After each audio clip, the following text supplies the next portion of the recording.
Eduardo Chillida deia que al món hi ha tres espais interiors que transmeten una mena d'aura mística: el Pànteon, Santa Sofia de Constantinoble i la Catedral de Girona. Justament a la Catedral de Girona hi ha l'estàtua d'Ermessenda de Carcassona.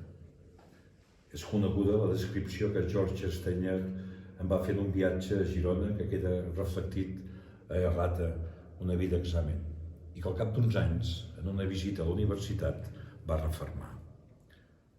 El rostre de l'Ermessenda, esculpida en alabastre per Guillem Morell a finals del XIV, és el rostre del somni, el d'una agradable solemnitat del repòs, rere les parpelles tancades i la boca que respira tot just insinuant l'alè d'un somriure.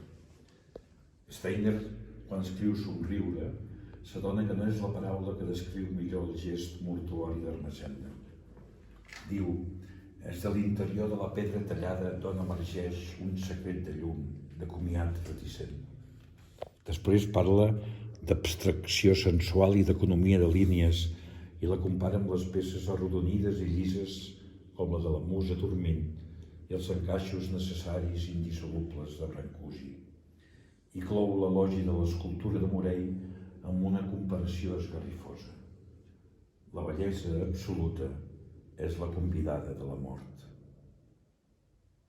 Només es pot accedir a aquest estat de perfecció, a la noblesa rotunda de les formes, si evoquem, temorosos i amb respecte, la perspectiva de la mort?